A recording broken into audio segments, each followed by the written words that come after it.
warahmatullahi wabarakatuh. Waalaikumsalam. Sahabat Toki, humor ala kiai.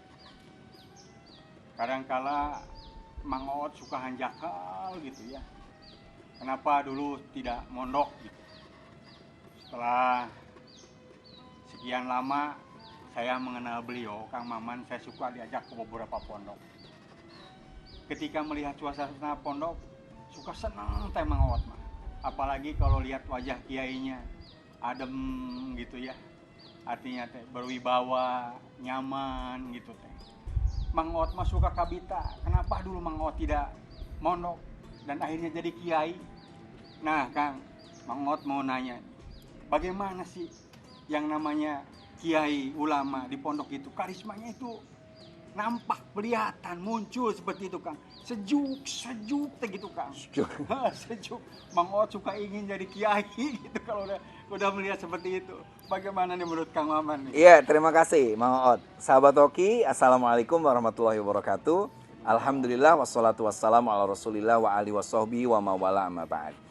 Jadi para kiai yang menjadi warasatul anbiya itu memiliki sebuah karakteristik yang betul-betul penuh dengan kasih sayang. Karena apa? Karena tiap hari mereka membaca Bismillahirrahmanirrahim. Maka peradaban yang diusungnya itu peradaban kasih sayang, peradaban cinta.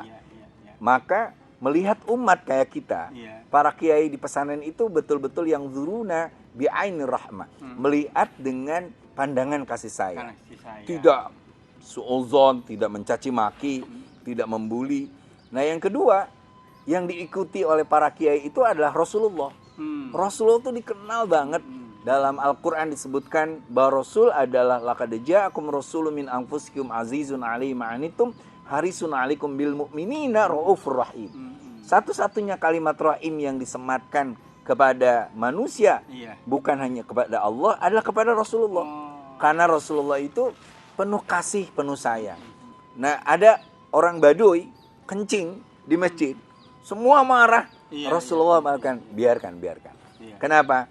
Dia mungkin nggak tahu ini masjid, dan paling tidak itu jadi amal soleh kita. Itu hebatnya Rasulullah SAW. Makanya prinsip Rasulullah diajarkan dalam Al-Quran, fala kunta fadhan ghalidhal qalbi lang faddu min khawlik. Kalau seandainya hatimu itu penuh amarah, sikapmu itu garang dan menyakutkan, lang faddu min khawlik, umat akan menjauh dari sekitarmu. Umat tidak akan pernah mendekat kepada Islam yang penuh kasih sayang. Sahabat Toki, menarik juga nih. Tapi ada pertanyaan dulu nih, Kang. Pertanyaan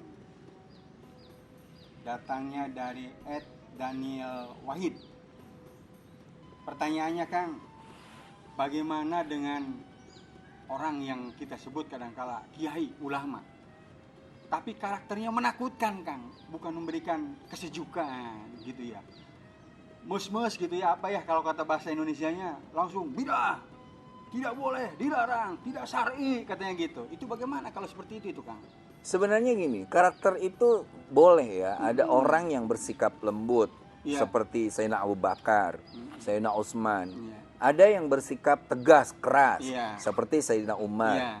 Nah, itu nggak masalah, tetapi jangan sampai ada orang yang bersikap keras, bukan tegas nih, keras. Yang penting segala sesuatu yang beda dengan dirinya salah. Yang penting amalan yang ia tidak tahu dianggapnya bid'ah, khulu bid'atin dolalah. Maka gerakan takfir, mengkafirkan orang lain, menuduh orang lain salah, itu bahaya. Kenapa? Kalau dulu para wali, para sunan, wali songo, para kiai mengajak sebanyak-banyaknya umat Islam dengan cara yang ud'u ila sabili rabbik bil hikmah wal mau'izah hasanah wajadil billati hiya ahsan. Sekarang ada orang yang sudah Islam disuruh keluar semuanya. Sampai padahal Islam itu kuat karena dua hal. Satu, Islam kuat bil hujjah karena argumennya dengan silsilah genealogi keilmuan para ulama, para kiai. Yang kedua bil jumlah, karena jumlahnya banyak. Iya, jadi jangan menghina. Ada orang yang mungkin di pesantren ngajinya biasa-biasa, bahkan tidak jadi ustaz.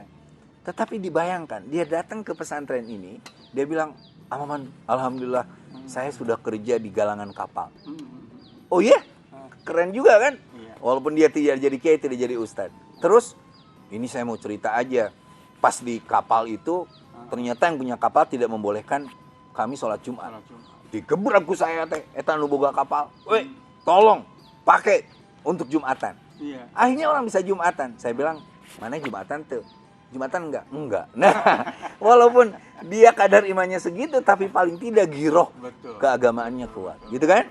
Ya. Sahabat hoki humor ala kiai, Mang Oot ingin jadi kiai kalau seperti itu. Amin. Kang, mangga Kang Maman memberikan ibroh sekaligus untuk menutupnya ya Kang. Iya, Mang Oot, terima kasih. Saya di pesantren 6 tahun di Baitul Arqam punya kiai namanya Kiai Ali Imran. Sangat lembut. Lalu saya pindah ke Pekalongan, ada Kiai Muzakir. Muridnya dari Termas. Bayangkan, muridnya Mbah Dimyati Termas. Dia sangat lembut. Tapi saya masih ingat juga punya kiai di daerah Salatiga, tepatnya di daerah Rawabening. Kiai itu lembut banget. Iya. Saya pernah nonton film jam 2:30 beres, kiai udah bangun.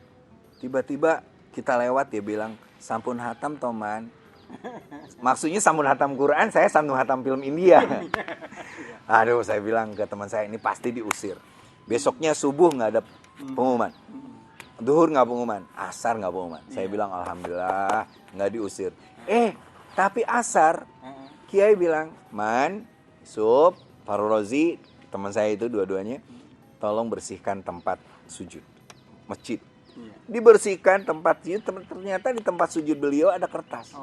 Isinya sederhana, pakai tulisan Arab tapi bahasa Jawa. Isinya gini lah, ya Allah, saya dititipkan oleh orang tuanya Maman, Yusuf, dan Faru Rozi agar anak ini dididik. Tapi saya udah gak kuat, ya Allah, mendidik mereka berdua. Saya kembalikan padamu. Saya bilang, Sob, kita nggak disuruh pulang tapi disuruh mati. Sejak itu kita taubat. Itulah gaya kearifan para kiai, para ulama. Subhanakallahumma bihamdik, asyhadu alla ilaha illa anta, astaghfiruka wa atubu ilaik. Wallahul muwaffiq ila aqwamit thoriq. Assalamualaikum warahmatullahi wabarakatuh.